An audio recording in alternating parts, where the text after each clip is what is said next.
नमस्कार विद्यार्थी मित्रहो, आपण accounts of not for profit concern या टॉपिकला सुरुवात केलेली आहे। मग नॉट फॉर प्रॉफिट कन्सर्न्स म्हणजे काय सांगा बरं। तर not for profit concern means those concerns which are not started to earn profit but started to give services to society or its members. म्हणजे नॉट फॉर प्रॉफिट कन्सर्न म्हणजे काय, तर त्या ज्या नफा मिळवण्यासाठी स्थापन झालेल्या नसतात तर समाजाला सेवा पुरवण्यासाठी या संस्था स्थापन झालेल्या असतात। या नॉट फॉर प्रॉफिट कन्सर्नचे एक्झाम्पल्स कुठली, तर स्कूल्स आहेत, कॉलेजेस, लायब्ररीज, तुमच्या गावातली जी काही मंडळ आहेत, महिला बचत गट, हे नॉट फॉर प्रॉफिट कन्सर्नचे एक्झाम्पल आहेत। आणि या संस्थांना म्हणजे नॉट फॉर प्रॉफिट कन्सर्न्सला सुद्धा त्यांचे अकाउंट्स तयार करावे लागतात। मग त्यांचे अकाउंट्स तयार करण्याची आवश्यकता काय, तर तुम्हाला माहिती आहे किंवा तुम्हाला मी सांगितलेलं आहे की not for profit concerns do not engage in trading activity. म्हणजे या not for profit concern trading ऍक्टिव्हिटीमध्ये एंगेज नसतात, म्हणजेच त्या buying and selling of goods and services करत नाहीत, म्हणजे वस्तू आणि सेवांची खरेदी विक्री करत नाही। Not for profit concerns collected income through subscription, entrance fee, admission याच्या मार्फत त्या म्हणजे सबस्क्रिप्शन, एंट्रन्स फी, ऍडमिशनच्या मार्फत त्या त्यांचं इन्कम कलेक्ट करतात, गोळा करतात आणि खर्च करतात। These concerns are answerable to public. या ज्या कन्सर्न असतात त्यांना समाजाचं उत्तर देणं किंवा लोकांना उत्तर देणं की आपल्याला जो पैसा आहे तो कुठल्या पद्धतीने खर्च केला, कुठल्या मार्गाने खर्च केला, याचं उत्तर त्यांना पब्लिकला देणं, लोकांना देणं आवश्यक आहे। तर या संस्थांची अकाउंट्स ठेवण्याची आवश्यकता काय आहे तर ते बघूयात। तर need for maintaining books of accounts and preparation of final accounts. म्हणजे नॉट फॉर प्रॉफिट कन्सर्नला बुक मेंटेन करण्याची आवश्यकता काय असते, किंवा ह्या ज्या नॉट फॉर प्रॉफिट कन्सर्न आहे त्या फायनल अकाउंट काय तयार करतात। Final accounts not for profit कन्सर्नच्या फायनल अकाउंट्स मध्ये कुठले अकाउंट येतात, तर इन्कम अँड एक्सपेंडिचर अकाउंट येतो आणि बॅलन्स शीट येतो। ठीक आहे, मग फर्स्ट पॉइंट बघूयात आपण, to keep proper control over monetary transactions. म्हणजे जे आर्थिक व्यवहार आहे त्याच्यावर कंट्रोल ठेवणं, नियंत्रण ठेवणं, योग्य नियंत्रण ठेवणं, हा योग्य नियंत्रण ठेवण्यासाठी नॉट फॉर प्रॉफिट कन्सर्न जे आहे ते त्यांचं फायनल अकाउंट तयार करतात। सेकंड पॉइंट काय, to know the sources of income and heads of expenditure. म्हणजे या नॉट फॉर प्रॉफिट कन्सर्न्सला कोणत्या मार्गाने उत्पन्न मिळतं आणि त्यांचे खर्चाचे मार्ग कुठले आहेत किंवा कोणत्या गोष्टींवर खर्च करतात हे समजण्यासाठी नॉट फॉर प्रॉफिट कन्सर्नचे अकाउंट्स ठेवणे किंवा त्यांचं फायनल अकाउंट तयार करणं आवश्यक आहे। थर्ड पॉइंट काय आहे, to know surplus deficit during particular period.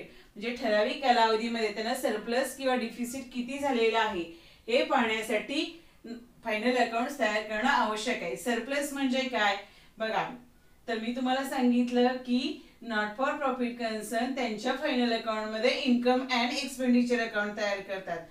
मग जर इन्कम साइड मोठी असेल तर त्याला काय म्हणायचं, सरप्लस, आणि जर एक्सपेंडिचर साइड मोठी असेल तर त्याला काय म्हणायचं, डिफिसिट। मग हे सरप्लस किंवा डिफिसिट जाणून घेण्यासाठी फायनल अकाउंट तयार करणं नॉट फॉर प्रॉफिट कन्सर्नचे आवश्यक आहे। फोर्थ पॉइंट काय आहे, to know the net worth of a concern on a particular day. म्हणजे ठराविक दिवशी या नॉट फॉर प्रॉफिट कन्सर्नच्या असेट्स किती आहेत किंवा लायबिलिटीज किती आहेत हे पाहण्यासाठी final accounts not for profit कन्सर्नचे तयार करणं किंवा अकाउंटची पुस्तकं ठेवणं आवश्यक आहे।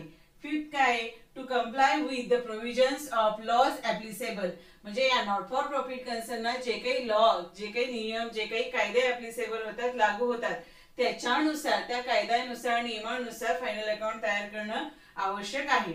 आणि सिक्स पॉइंट काय, to avoid malpractices and misappropriations of cash and assets. म्हणजे नॉट फॉर प्रॉफिट कन्सर्न कडे जी काही कॅश आहे, ज्या काही असेट्स आहेत, मालमत्ता आहे, त्यांच्या विषयीची चुकीचे व्यवहार घडू नयेत। म्हणजे थोडक्यात लाचलुचपत, गैरव्यवहार घडू नयेत, म्हणून नॉट फॉर प्रॉफिट कन्सर्नची अकाउंटची पुस्तकं ठेवणं किंवा फायनल अकाउंट तयार करणं आवश्यक आहे।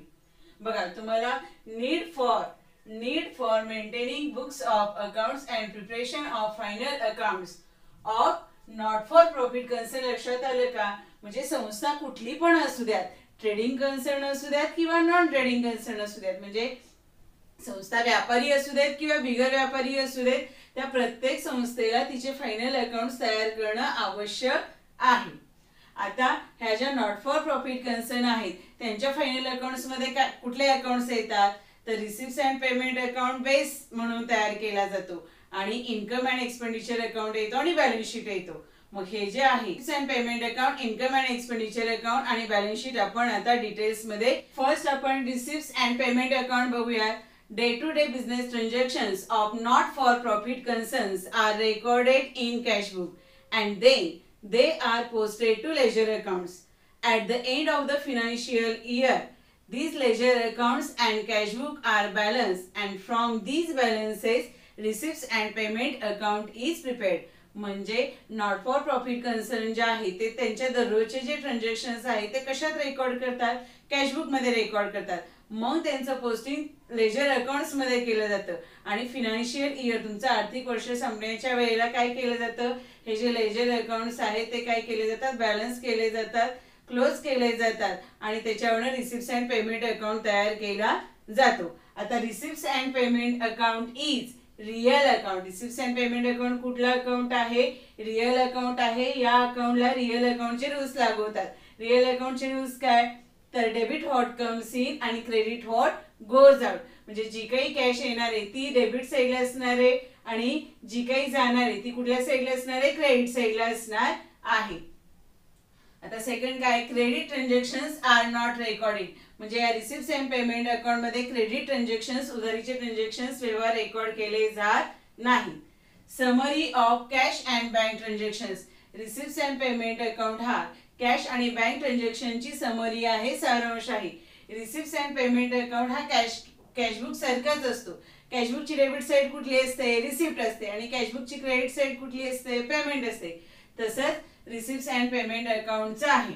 आता पुढे काय point, records all receipts and payments made during particular period that is current year, next year और प्रिव्हियस इयर. म्हणजे रिसिप्ट्स अँड पेमेंट अकाउंट मध्ये पर्टिक्युलर पिरियडचे ठराविक वेळेतले सगळे जे एणी आहेत किंवा जे काही खर्च आहेत ते रेकॉर्ड केले जातात. मग तो खर्च करंट इयरचा असू देत, नेक्स्ट इयरचा असू देत किंवा प्रिव्हियस इयरचा असू देत. करंट इयर म्हणजे चालू वर्ष, नेक्स्ट इयर म्हणजे पुढचं वर्ष आणि प्रिव्हियस इयर म्हणजे पाठीमागचं वर्ष. म्हणजे फॉर एक्झाम्पल द्यायचं झालं तर आता कुठलं वर्ष आहे, 2021, 2020-21 हे करंट इयर झालं. 21-22 नेक्स्ट इयर झालं आणि त्याच्या अगोदरचं 20-21च्या अगोदरचं कुठलं 19-20 हे काय झालं, प्रिव्हियस इयर. मग या सगळ्या वर्षांचे जे receipts and payment, actual receipts and payments receipts and payment अकाउंटला रेकॉर्ड केले जातात. नेक्स्ट पॉइंट आहे, it includes all types of receipt and payments, revenue और कॅपिटल. म्हणजे सगळ्या प्रकारचे जे रिसिप्ट्स आहेत, सगळ्या प्रकारचे जे इन्कम आहेत, मग तो रेव्हेन्यू इन्कम असू देत किंवा कॅपिटल इन्कम असू देत किंवा रेव्हेन्यू एक्सपेन्सेस किंवा capital expenses receipts and payment अकाउंटला रेकॉर्ड केले जातात. आता रेव्हेन्यू आणि capital, revenue income, capital income किंवा रेव्हेन्यू एक्सपेन्सेस आणि कॅपिटल एक्सपेन्सेस हे मी पुढे तुम्हाला शॉर्ट मध्ये सांगते. आता base to prepare final accounts. Receipts and payment account हा नॉट फॉर प्रॉफिट कन्सर्नचे फायनल अकाउंट तयार करायला बेस आहे. नॉट फॉर प्रॉफिट कन्सर्नच्या फायनल अकाउंट्स मध्ये आपण कुठले अकाउंट्स तयार करतो, तर इन्कम अँड एक्सपेंडिचर अकाउंट तयार करतो आणि बॅलन्स शीट तयार करतो. हे तयार करायला रिसिप्ट्स अँड पेमेंट अकाउंट काय आहे, बेस आहे, पाया आहे. ठीक आहे. आता हे रेव्हेन्यू आणि कॅपिटल मध्ये सांगितलं होतं, it includes all types of receipts and payments. मग ते रेव्हेन्यू असू देत किंवा कॅपिटल असू देत. मग रेव्हेन्यू रिसिप्ट कुठले किंवा कॅपिटल रिसिप्ट कुठले, पेमेंट्स कुठले हे बघूया. तर रिसिप्ट मध्ये दोन प्रकारचे रिसिप्ट, रेव्हेन्यू रिसिप्ट आणि कॅपिटल रिसिप्ट. रेव्हेन्यू रिसिप्ट म्हणजे काय, revenue receipt means which are recurring in nature and represent regular flow of income. For example subscription, rent, interest received etcetera. म्हणजे तुमच्या उत्पन्नाचा दररोजचा भाग आहे, दररोजचं तुम्हाला नेहमीचं मिळणारं उत्पन्न आहे. मग ते सबस्क्रिप्शनच्या माध्यमातून मिळणार असू दे. सबस्क्रिप्शन म्हणजे वर्गणी, रेंट म्हणजे भाडं, इंटरेस्टच्या माध्यमातून मिळालेलं जे इन्कम आहे ते काय आहे, रेव्हेन्यू आहे. आणि कॅपिटल रिसिप्ट म्हणजे काय, तर not recurring, not forming a regular part of income.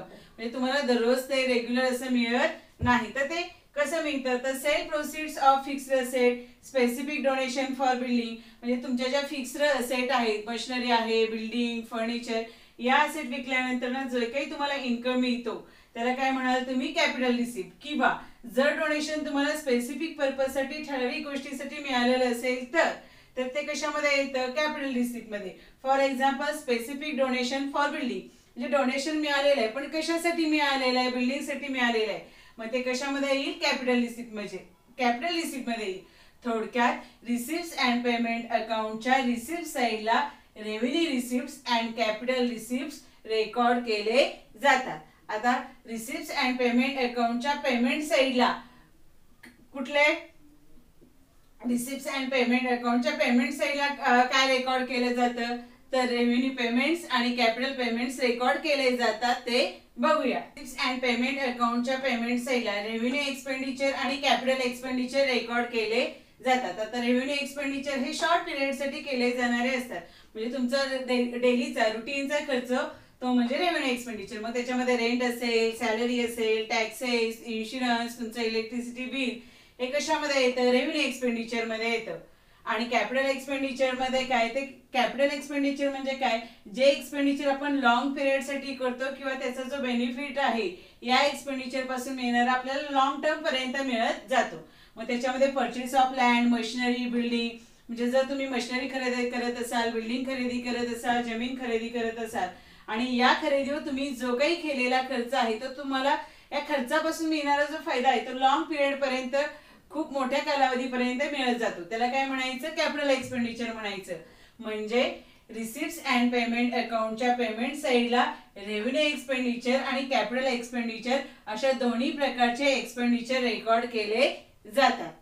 म्हणजे रिसिप्ट अँड पेमेंट अकाउंट मध्ये रेव्हेन्यू आणि कॅपिटल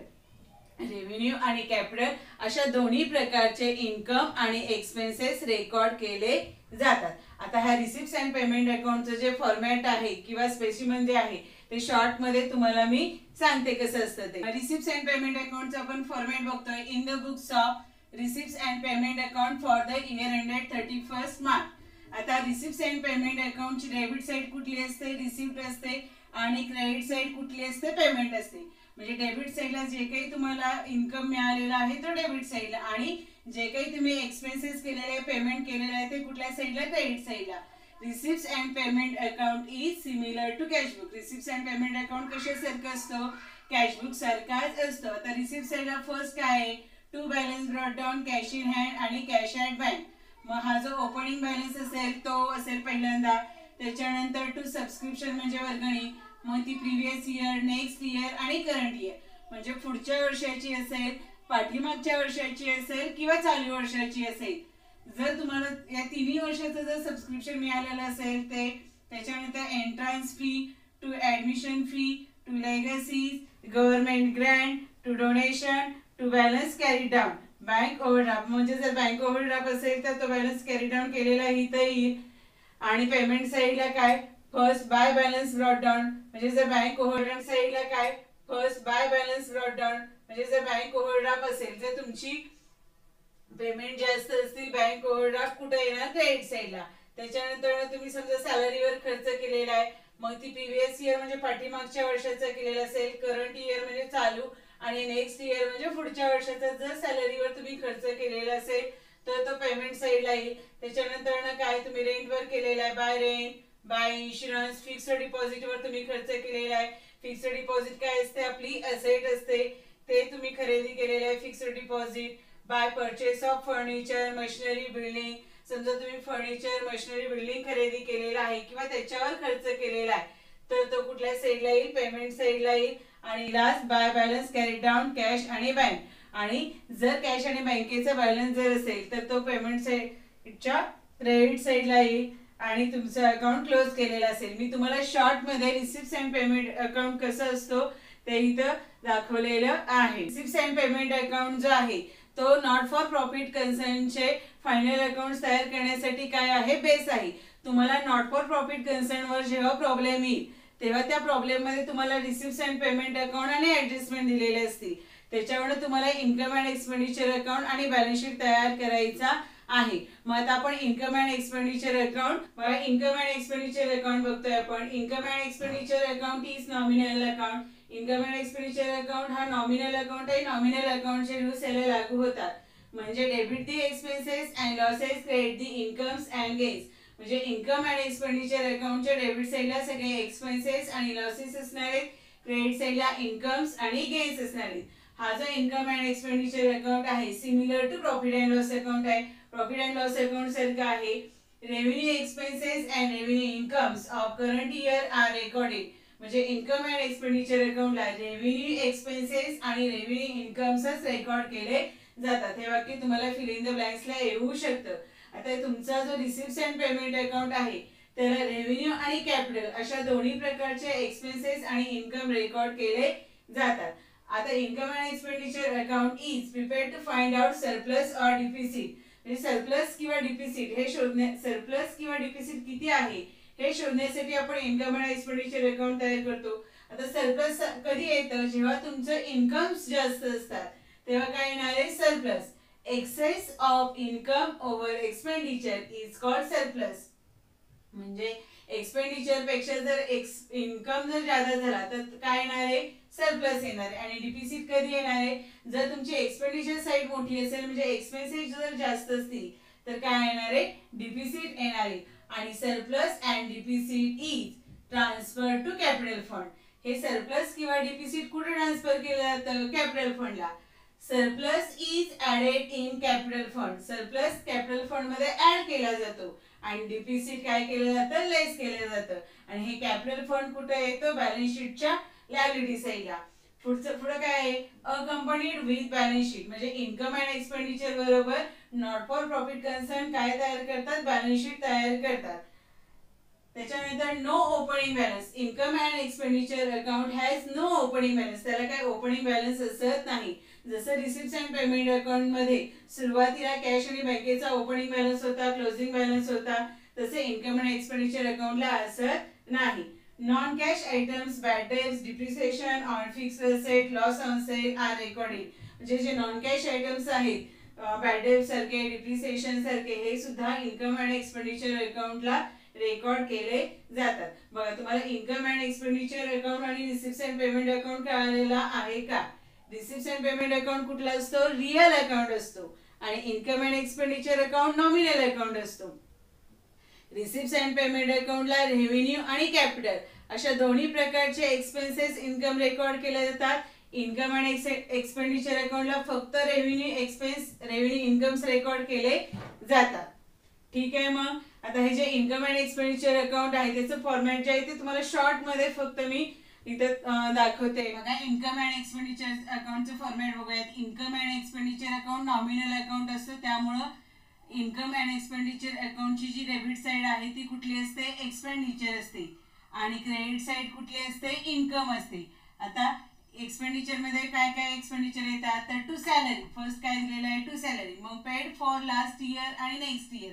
मग जर तुम्ही लास्ट इयरसाठी म्हणजे पाठीमागच्या वर्षासाठी किंवा पुढच्या वर्षासाठीची जर पेड केलेली असेल तर तुम्हाला त्या सॅलरीमधून ती करावी लागते काय, लेस. आणि चालू वर्षाची आउटस्टँडिंग फॉर करंट इयर. मग चालू वर्षाची म्हणजे करंट इयरची जर तुम्हाला अजून देणं बाकी असेल सॅलरी तर ती करावी लागते काय, ऍड. म्हणजे जर बघा, इन्कम अँड एक्सपेंडिचर अकाउंटला करंट इयरचे इन्कम आणि करंट इयरचेच एक्सपेन्सेस रेकॉर्ड केले जातात. त्याच्यामुळे जर लास्ट इयरचं असेल किंवा नेक्स्ट इयरचं जर तुम्ही एक्सपेन्सेस पेड केलेले असतील तर तुम्ही करणार काय, ते लेस. आणि चालू वर्षाचे करणार काय, तुम्ही ऍड. बघा, सॅलरी नंतर मग टू वेजेस, टू रेंट, त्याच्यानंतर इलेक्ट्रिसिटी बिल आहे, salary expenses, general expenses, convenience, हे पण कुठे येणार आहे, एक्सपेंडिचरला इथे येणार आहे. त्याच्यानंतर इन्कम अँड एक्सपेंडिचर अकाउंटच्या डेबिट साईडला म्हणजे एक्सपेंडिचरला to depreciation on fixed asset येतं, to loss on sale of assets, to bad debts, to sports material consume. म्हणजे ऍक्च्युअल मध्ये तुम्ही स्पोर्ट्स मटेरियल किती कन्झ्युम केलेलं आहे, वापरलेलं आहे ते येतं. त्याच्यानंतर जर इन्कम अँड एक्सपेंडिचर अकाउंटची जर इन्कम साईड मोठी आली तर फरक कुठल्या साईडला येणार आहे, एक्सपेंडिचर साईडला येणार आहे. आणि तुम्ही त्याला काय म्हणाल, टू सरप्लस. बघा, excess of income excess of income over expenditure त्याला काय म्हणतो आपण सरप्लस. आणि हे जे सरप्लस आहे ते तुम्ही कुठे ट्रान्सफर कराल बॅलन्स शीटच्या लायबिलिटी साइडला कॅपिटल फंड मध्ये ट्रान्सफर कराल. Surplus is added in capital fund. Surplus capital fund मध्ये काय करतात ऍड करतात. आता इन्कम अँड एक्सपेंडिचर अकाउंटच्या क्रेडिट साइडला म्हणजे इन्कम साइडला कुठल्या इन्कम येतात तर फर्स्ट इथं लिहिलेलं आहे बाय सबस्क्रिप्शन. सबस्क्रिप्शन म्हणजे वर्गणी चालू वर्षाची. बघा मी पुन्हा एकदा वाक्य रिपीट करते. करंट इयरचेच इन्कम रेकॉर्ड केले जातात. मग त्याच्यामध्ये जर लास्ट इयर साठी जर रिसीव्ह झालेलं असेल सबस्क्रिप्शन किंवा नेक्स्ट इयर साठी रिसीव्ह झालेलं असेल तर तुम्ही करणार काय ते लेस. आणि receive during last year for current year म्हणजे गेल्या वर्षी पाठीमागच्या वर्षी तुम्हाला जर आपल्या आताच्या वर्षाचं जर सबस्क्रिप्शन मिळालेलं असेल तर तुम्ही करणार काय ते ऍड. आणि चालू वर्षाचं सबस्क्रिप्शन जर तुम्हाला अजून मिळणं बाकी असेल आउटस्टँडिंग फॉर करंट इयर तर ते तुम्ही करणार काय ऍड. म्हणजे इन्कम अँड एक्सपेंडिचर अकाउंटच्या इन्कम साइडला काय येतं सबस्क्रिप्शन. आणि या सबस्क्रिप्शन मध्ये जर पाठीमागच्या वर्षाचं किंवा पुढच्या वर्षाचं जर सबस्क्रिप्शन मिळालेलं असेल तर तुम्ही ते करणार काय लेस. आणि जर करंट इयरचं म्हणजे आपण ज्या वर्षाचा इन्कम आणि एक्सपेंडिचर अकाउंट तयार करतो त्या वर्षाचं सबस्क्रिप्शन जर आउटस्टँडिंग असेल तर तुम्ही ते करणार काय ऍड. अजून ह्या इन्कम साइडला काय येतं बाय डिव्हिडंड रिसिव्ड असेल बाय इंटरेस्ट रिसिव्ड असेल कमिशन रिसिव्ड असेल ते येईल. त्याच्यानंतर डोनेशन येईल by entrance fee by profit on sale of fixed असेल. एका फिक्स्ड असेल विकल्यानंतर जर तुम्हाला प्रॉफिट झालेला असेल तर तो येईल बाय डिफिसिट. आता डिफिसिट कधी येतं जर तुमची एक्सपेंडिचर साइड मोठी असेल तर काय येणार डिफिसिट येणार. आणि म्हणजेच काय excess of expenditure over income म्हणजे एक्सपेन्सेस साइड जर तुमची मोठी झाली डेबिट साइड मोठी झाली तर फरक कुठल्या साइडला येणार क्रेडिट साइडला येणार. म्हणजे excess of expenditure over income त्याला काय म्हणणार डिफिसिट. आणि डिफिसिट कुठे ट्रान्सफर करतो आपण कॅपिटल फंडला ट्रान्सफर करतो. डिफिसिट कॅपिटल फंड मधून करतात काय लेस. बघा ही जी दोन्ही वाक्य आहेत excess of income over expenditure त्याला काय म्हणायचं सरप्लस. आणि excess of expenditure over income त्याला काय म्हणायचं डिफिसिट. ही दोन वाक्य तुम्हाला फ्रेजला येऊ शकतात. इन्कम अँड एक्सपेंडिचर अकाउंटला रेव्हेन्यू इन्कम रेव्हेन्यू एक्सपेन्सेस आणि ते करंट इयरचे फक्त रेकॉर्ड केले जातात. आता इन्कम अँड एक्सपेंडिचर अकाउंटच्या बरोबर अजून काय तयार करावं लागतं आपल्याला नॉट फॉर प्रॉफिट कन्सर्नच्या फायनल अकाउंट मध्ये तर बॅलन्स शीट तयार करावा लागतो. आता हा जो बॅलन्स शीट आहे तो आपण बघूया. नॉट फॉर प्रॉफिट कन्सर्नच्या फायनल अकाउंट मध्ये इन्कम अँड एक्सपेंडिचर अकाउंट बरोबर काय तयार केला जातो बॅलन्स शीट तयार केला जातो. ट्रेडिंग कन्सर्नचा जसा बॅलन्स शीट असतो तसाच नॉट फॉर प्रॉफिट कन्सर्नचा बॅलन्स शीट असतो. म्हणजे पार्टनरशिप फायनल अकाउंट मध्ये तुम्ही जसा बॅलन्स शीट शिकलात तसाच नॉट फॉर प्रॉफिट कन्सर्नचा सुद्धा बॅलन्स शीट असणार आहे. आता बॅलन्स शीट का तयार केला जातो तर balance sheet is statement of assets and liabilities as on particular date. Balance sheet काय आहे स्टेटमेंट आहे कुणा कशाचं आहे असेट्सचं आहे लायबिलिटीजचं आहे आणि ते ॲज ऑन पर्टिक्युलर डेट आहे. बॅलन्स शीट आपण ॲज ऑन पर्टिक्युलर डेटला तयार करतो. तर बॅलन्स शीटला दोन साइड्स असतात तुम्हाला माहिती आहे लायबिलिटी साइड आणि असेट साइड. लायबिलिटी साइडला लायबिलिटीज असतात फॉर एक्झाम्पल कॅपिटल फंड असणारे. नॉट फॉर प्रॉफिट कन्सर्नच्या बाबत आपण काय म्हणणार आहे capital fund creditors bills payable bank overdraft bank loan तुमचं जनरल रिझर्व्ह फंड सगळ्या प्रकारचे जे फंड आहेत ते कुठे असणार आहेत बॅलन्स शीटच्या लायबिलिटी साइडला. आणि असेट साइडला सगळ्या assets for example cash in hand cash at bank सन्डी debtors stock furniture machinery building prepaid expenses ह्या सगळ्या ज्या असेट्स ह्या सगळ्या काय आहेत असेट्स आहेत. आता बॅलन्स शीट का तयार केला जातो prepare to show exact financial position of concern. म्हणजे नॉट फॉर प्रॉफिट कन्सर्नची एक्झॅक्ट फिनान्शियल पोझिशन आर्थिक स्थिती काय आहे हे जाणून घेण्यासाठी बॅलन्स शीट तयार केला जातो. Excess of assets over liabilities is term as capital fund. म्हणजे जर लायबिलिटीज पेक्षा असेट जर जास्त असतील तर त्याला काय म्हणतात कॅपिटल फंड.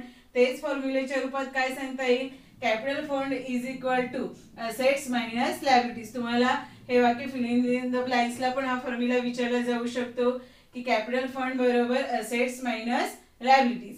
ठीक आहे. मग तुम्हाला नॉट फॉर प्रॉफिट कन्सर्नच्या फायनल अकाउंट मध्ये आपण काय काय तयार करतो कुठले अकाउंट्स तयार करतो ते लक्षात आलं का.